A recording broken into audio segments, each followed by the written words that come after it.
Finally आप सभी की इंतजार घड़ी समाप्त हो चुकी है और मैं क्लास 10 मैथ का जो है सीधे सीधे क्वेश्चन पेपर लेके आ चुका हूं।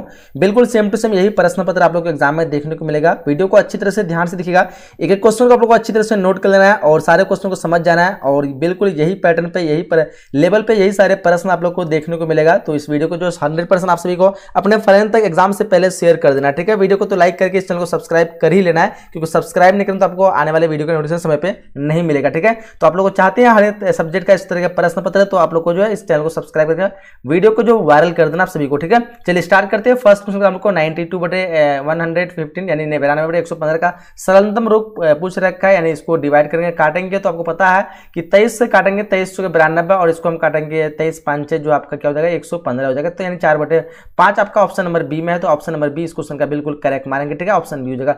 चलिए नेक्स्ट क्वेश्चन हमको दो परिमेय संख्याओं के बीच जो अधिकतम कितनी अपरिमेय संख्या हो सकती है, तो आंसर आनंद हो सकती है। ऑप्शन नंबर डी इस क्वेश्चन का बिल्कुल करेक्ट आंसर हो जाएगा, ठीक है। चलिए आगे देखते हैं क्वेश्चन हम लोग को निम्नलिखित में जो है किसका दशमलव प्रसार जो शांत है। तो शांत की बात करिए तो इसको जो है आपको जो यहाँ पे काटेंगे डिवाइड करेंगे, तो यानी आपका जो पॉइंट के बाद जो है और जो है कुछ मतलब अंक में जो शांत हो जाना चाहिए, आप लोग पता होगा बेसिक है। तो यहाँ पे आपका 15/100 जो काटना शुरू करेंगे आप लोग का, जो ये आपका जो है पूरी तरह से जो शांत हो जाएगा और ये कटते नहीं रहेगा और ये सारी जो संख्या आप काटेंगे तो वो कटते जाएगा, ठीक है। और याद रखना कि इसका जो तोड़ेंगे गुणनखंड इसी तरह तोड़ा जाता है, जो अगर 2 और 3 अगर आपका आए तो समझ जाना कि वो आपका जो शांत हो जाएगा। फिलहाल यहाँ पे ऑप्शन इस क्वेश्चन का सी करेंगे, ठीक है।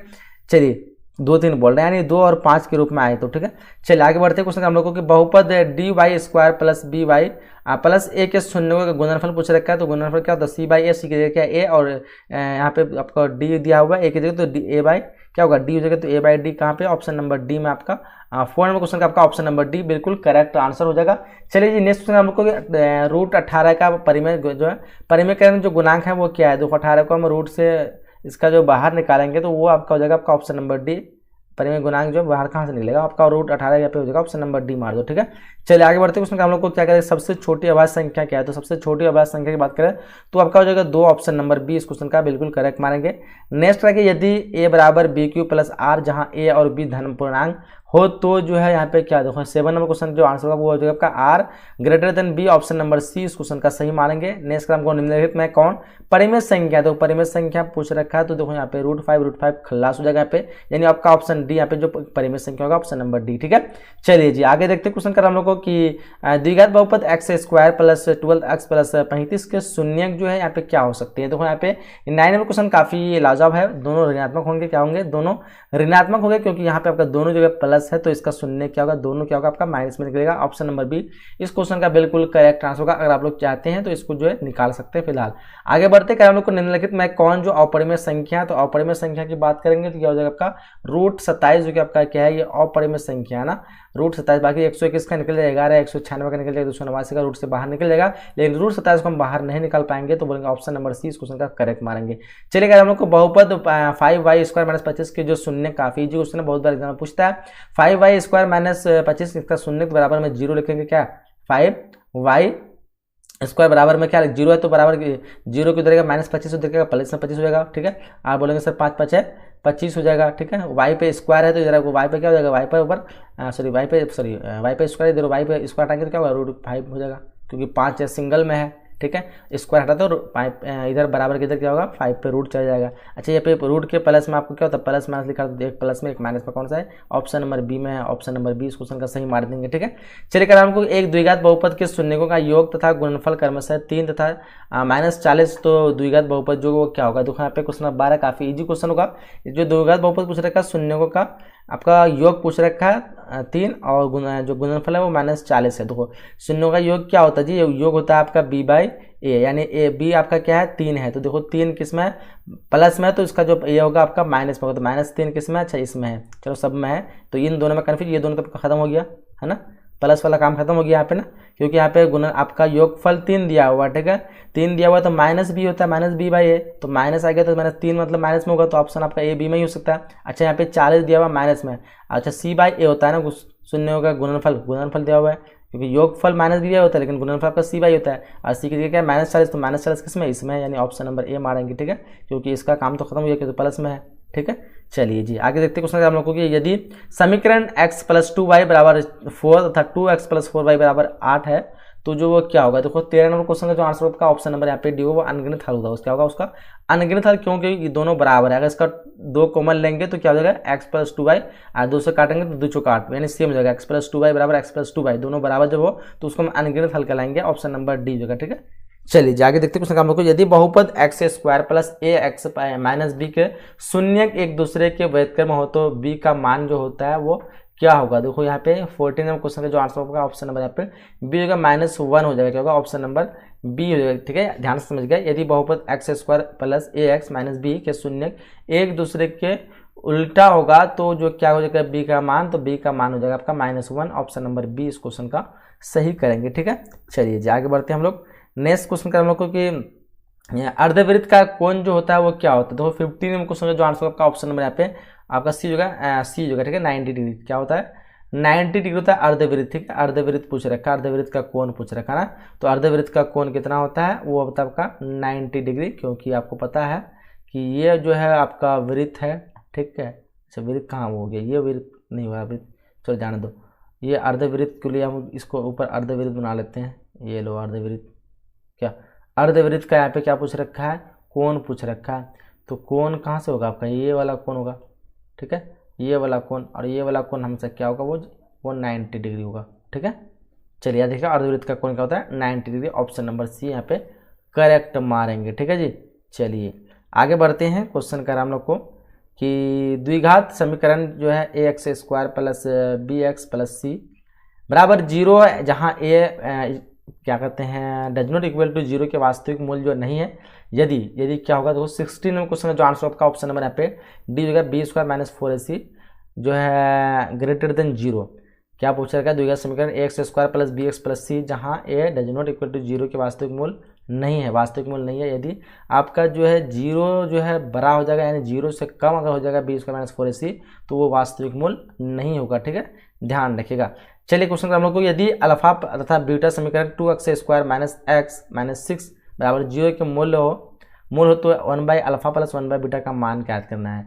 देखो इसके लिए आप जो सीधा मल्टीप्लाई कर देंगे आप लोग। ठीक है, तो यहाँ पे क्या होगा, इसको मतलब एलसीएम करेंगे तो क्या होगा अल्फा इंटू बीटा हो जाएगा, और ऊपर में क्या हो जाएगा अल्फा पर खत्म तो बीटा प्लस अल्फा मार दे, यानी ऊपर में क्या है शून्य का योग बटे शून्य का गुणनफल। शून्य का योग क्या है -b/, होता है तो माइनस एक्स के क्या है हमारा -1 है ना जी, एक्स के साथ मिला हुआ -1, तो माइनस इसका क्या होता है फॉर्मूला का होता है, तो माइनस के क्या होगा +1 हो जाएगा।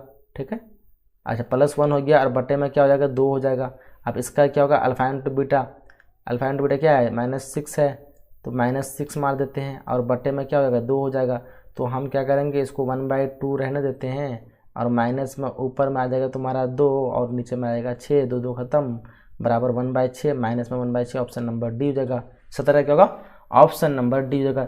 चलिए जाके देखते क्वेश्चन कर हमको कि समांतर श्रेणी -3, 4, 11, 18 का 21वां पद पूछ रखा है। देखो 18 क्वेश्चन का जो आंसर होगा आपका ऑप्शन नंबर यहाँ पे डी मारेंगे। ठीक है, 21वां पद निकालेंगे ना A21 से। ठीक है, A21 से क्या होता है A प्लस होता है ना फॉर्मूला, वो फॉर्मूला लगाएंगे तो आपका 21वां पद क्या निकल जाएगा 137 निकल जाएगा। चलो अगर आपको निम्नलिखित में कौन द्विघात समीकरण है, 19 में क्वेश्चन देखिए यहाँ पे। इस क्वेश्चन आंसर आपका x³ माइनस एक्स स्क्वायर बराबर x माइनस 1 का क्यूब, जो कि x³ से हट जाएगा और x स्क्वायर में हो जाएगा।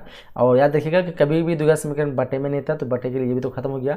कभी भी x जो आपका जो रूट के अंदर नहीं आएगा तो ये भी खत्म हो गया।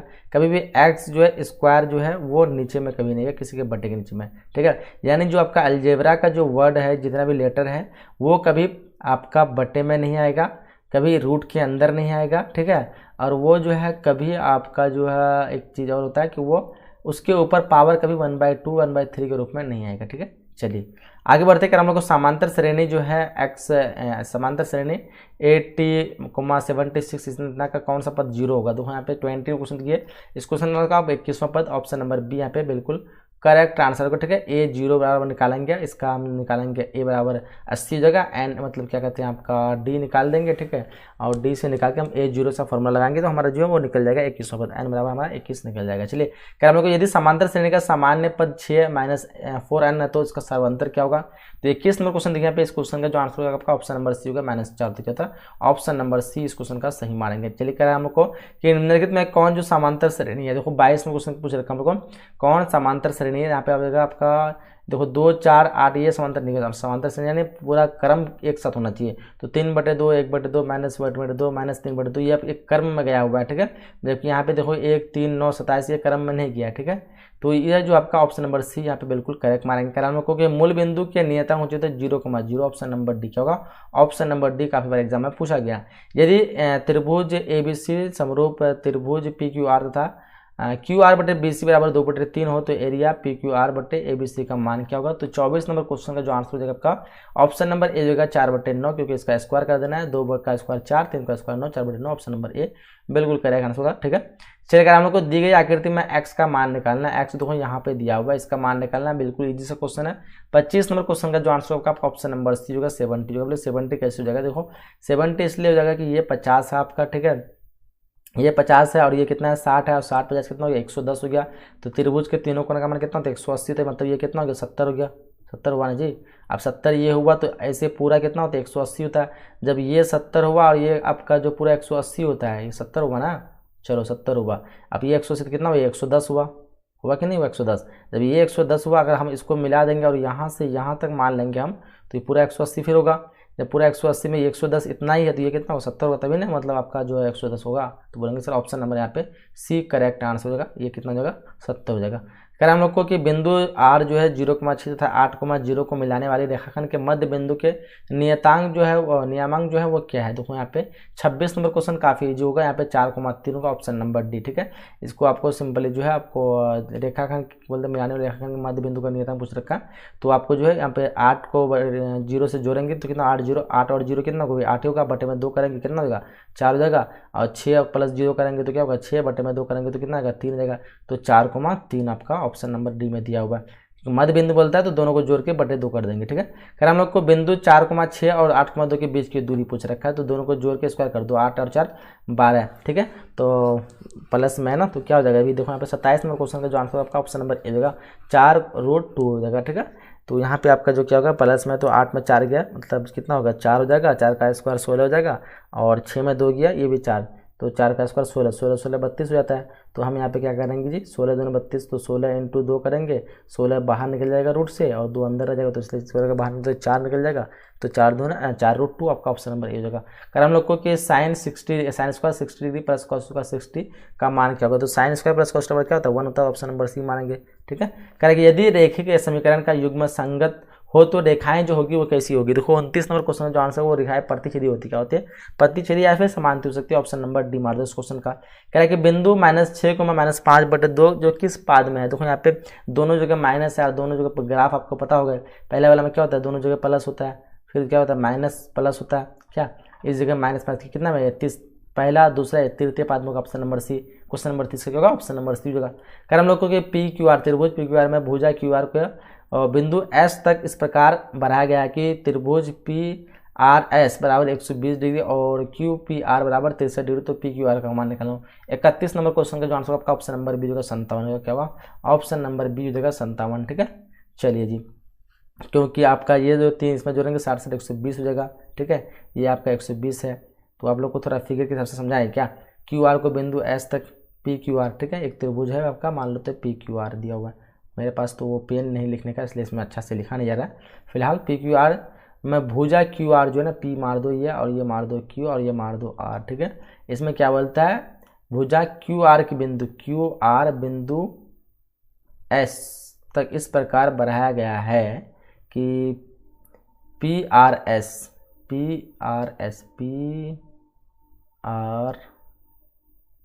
कैसे हुआ जी PRS कहाँ बढ़ाएंगे आप लोग, अच्छा यहाँ पे बढ़ा दे, अच्छा यहाँ पे बढ़ा दे, ये मारो ये PRS, ठीक है।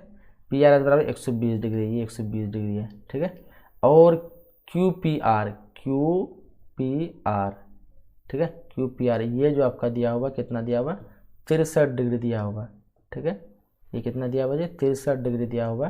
तो बोल रहा है PQR यानी ये वाला मान निकालना है जी, ठीक है। अब देखो यहाँ पे कैसे ये 63, देखो 63 ये दिया हुआ है, तो जाहिर सी बात है ये आपका 120 दिया हुआ, तो ये कितना होगा जी, जब ये 120 दिया हुआ तो त्रिभुज के तीनों कोणों का मान कितना होगा 180 होता है ना। तो ये 120 दिया हुआ तो ये कितना होगा 60 हो जाएगा, होगा कि नहीं होगा? जब ये 60 हुआ और ये 63 हुआ तो कितना हो गया? 60 60 120 और 3 कितना हो गया? 123 हो गया। 123 हुआ तो पूरा त्रिभुज का कोण 180 होता है, तो 57 जोड़ेंगे 123 में तब ना 180 होगा, तो आपका ऑप्शन बी हो जाएगा। बहुत लंबा समय हो गया। चलो फिर इतना आपको समझ में आ जाना चाहिए था। यदि किसी त्रिभुज के कोण का समद्वि भाजक विपरीत भुजाओं को जो है आपका समद्वि भाजित करता है, क्या पूछ रखा है? यदि किसी त्रिभुज के कोण का समद्वि भाजक विपरीत भुजा को समद्वि भाजित करता है तो त्रिभुज जो होगा वो किस तरह का होगा? 32 नंबर क्वेश्चन देखो यहाँ पे। इस क्वेश्चन का जो आंसर है आपका ऑप्शन नंबर यहाँ पे डी और समकोण होगा, ऑप्शन नंबर डी मानेंगे। नेक्स्ट का हम लोग त्रिभुज ABC में DE पैरेलल BC तथा AD बटे DB बराबर 2/3 तो AE बटे AC का मान पूछ रखा है। 33 नंबर क्वेश्चन का जो आंसर होगा आपका ऑप्शन नंबर यहाँ पे बी हो जाएगा, सेम हो जाएगा। ठीक है, ऑप्शन नंबर बी इस क्वेश्चन का करेक्ट मानेंगे। अगर हमको यदि त्रिभुज ABC तथा DEF में AB बटे DE बराबर BC बटे FD तो ये समरूप जो होंगे जब, बताओ 34 नंबर क्वेश्चन का जो आंसर आपका ऑप्शन नंबर सी, बी कोण B बराबर कोण D, ऑप्शन नंबर सी इस क्वेश्चन का सही मानेंगे। ठीक है, चलिए जी आगे बढ़ते हैं। कर हम लोग को कि दी गई आकृति में PQ बराबर 0 केंद्र वाले वृत्त के स्पर्श रेखा यदि OQ 3 सेमी है और PQ 4 सेमी है तो OP का मान निकालना जी। तो यहाँ पे क्या पूछ रखा है? कितना? OQ ये, अच्छा ये आपका 3 सेमी दिया हुआ है और PQ 4 सेमी, PQ क्या है? ये, अच्छा ये 4 है तो ये निकालना है। देखो आपको पता है ये वाला कोण जो हमेशा जब वृत्त पे स्पर्श रेखा होती है वो 90 डिग्री का होती है। ठीक है, केंद्र तो ये 90 हुआ तो मतलब ये क्या एक तरह का समकोण है, यहाँ से दिख रहा है। 4 और 3 का स्क्वायर करेंगे, 4 चौका 16, 3 3 9, 16 9 25 बराबर क्या हो जाएगा? 5 5 निकलेगा ऑप्शन नंबर सी, क्योंकि यहाँ पे आपको पाइथागोरस प्रमेय वाला से सूत्र से निकाल लेंगे ना समकोण वाला कि इसका आपका ये बड़ा है, ये कर्ण हो गया तो ये आपका समझ लो लंब हो गया, ये आपका आधार हो गया। फिर इसको आधार मान लो, इसको लंब मान लो, जो मानो आपकी मर्जी है। फिलहाल लंब का स्क्वायर प्लस आधार का स्क्वायर बराबर हमारा कर्ण का स्क्वायर निकल जाता है ना। तो यहाँ पे हमारा जो 25 से 5 निकल जाएगा, ऑप्शन सी। नेक्स्ट क्वेश्चन का हम लोगों को क्या करा है कि एक्स एक्स से बिंदु P 8,12 की दूरी जो वो क्या होगी? देखो यहाँ पे 36 नंबर क्वेश्चन का जो आंसर होगा आपका ऑप्शन नंबर यहाँ पे आपका बी हो जाएगा, 12 का भी। ठीक है, आप लोग निकालेगा एक्स एक्सिस से आपको P जो है बिंदु 8,12 जो निकालेगा, अक्स पे वाई का मान क्या होता है? 0 होता है, ध्यान रखिएगा। ठीक है, तो आप लोग निकल जाएगा 12 दिखाएं। चलिए अगर हम लोग वृत्त के किसी बिंदु पर खींची गई स्पर्श रेखा और उस बिंदु से जाने वाले त्रिज्या के बीच का कोण जो वो क्या होता है? तो 37 नंबर क्वेश्चन का जो आंसर आपका ऑप्शन नंबर यहाँ पे क्या होगा? 37 का ऑप्शन नंबर ए जगह 45 डिग्री, ऑप्शन नंबर ए इस क्वेश्चन का बिल्कुल करेक्ट आंसर मानेंगे। करा हम लोग को दी गई आकृति में TP तथा TQ दो स्पर्श रेखाएं O केंद्र वाले वृत्त पर इस प्रकार है कि PTQ बराबर 50 डिग्री तो POQ बराबर कितना होगा? देखो 38 नंबर क्वेश्चन का जो आंसर आपका ऑप्शन नंबर यहाँ पे क्या हो जाएगा? 38 का ऑप्शन नंबर ए जो 130 डिग्री बिल्कुल सभी का correct answer option number A. चलिए नेक्स्ट क्वेश्चन का हम लोग क्या करा कि दी गए समकोण PQR में PRQ बराबर थीटा, PQ बराबर 3 सेमी तथा PR बराबर 6 सेमी तो थीटा का मान देखो यहाँ पे 39वें क्वेश्चन का जो आंसर आपका ऑप्शन नंबर यहाँ पे डी हो जाएगा 75। ठीक है, ऑप्शन नंबर डी हो जाएगा। ठीक है, ध्यान रखिएगा ऑप्शन नंबर डी यहाँ पे देख लीजिए एक बार आप लोग। 90 है ना, ये 6 सेमी 3 सेमी तो आपका जो हो जाएगा वो थीटा का मान आपका 75 मान को। चलो आगे बढ़ते कर हम लोग को यदि 10a बराबर 3/4 तो cos a का मान होगा। 40 क्वेश्चन काफ़ी इजी क्वेश्चन होगा। cos a का मान होगा 4/5, ऑप्शन नंबर बी हो जाएगा। ठीक है, 4/5 होगा क्योंकि हम यहाँ पर 10 दिया हुआ, 10 का p और b दिया हुआ, h निकाल लेंगे। ठीक है, तो h निकालेंगे 3 का स्क्वायर 4 का स्क्वायर करेंगे तो 25 निकल कर 5 निकल जाएगा ना। तो cos का बराबर क्या होता है जी? h क्या होता है? b/h होता है ना। तो b आपका 4 दिया होगा ना इसमें, 10 का p/b तो b आपका 4 दिया हुआ, h 5 निकाले तो 4/5 ऑप्शन बी हो जाएगा। चलिए कर हम लोग को कि cot 44/10 तो इसका 1 हो जाएगा। बहुत इजी क्वेश्चन, 1 कहाँ पे? ऑप्शन डी में, ऑप्शन डी हो जाएगा 1। कर हम लोग को कि निम्नलिखित में किसका मान सबसे अधिक होता है? देखो सबसे अधिक जो होगा 9 यहाँ पे 42 नंबर क्वेश्चन का जो आंसर आपका ऑप्शन नंबर ए होगा 10/45 का जो सबसे अधिक मान होता है ऑप्शन नंबर ए करेक्ट मानेंगे। करेक्ट, यदि एक वृत्त का परिधि 28 सेमी है तो इसकी त्रिज्या क्या होगी? बिल्कुल इजी सा क्वेश्चन है, बोलेंगे 14 सेमी, ऑप्शन नंबर बी इस क्वेश्चन का करेक्ट हो जाएगा। परिधि बराबर क्या होता है? 2πr, तो 88 बराबर हम क्या देखेंगे? 2πr कर देंगे, काटेंगे इसको 44 से, है ना। और पाई का मान क्या होता है? 22 दूना 7, 22/7 होता है। क्या बोलते हैं हम लोग? 44 बराबर क्या करेंगे हम लोग? 22/7 करेंगे, 22 से काटेंगे तो क्या हो जाएगा जी? 22 से काटेंगे, 22 दूना 44, 2 इधर नीचे में 7 हो जाएगा तो गुना क्या होगा? 2 × 7 बराबर क्या हो जाएगा आपका? r, 7 दूना 14। छोड़ो आगे बढ़ते हैं। हम लोग कोई त्रिभुज PQR R पर समकोण है तो साइन P + Q का मान बताओ। 44 में क्वेश्चन देखिए यहाँ पे, इस question answer option number B जो है 1 होगा, क्योंकि ऑप्शन नंबर बी हो जाएगा।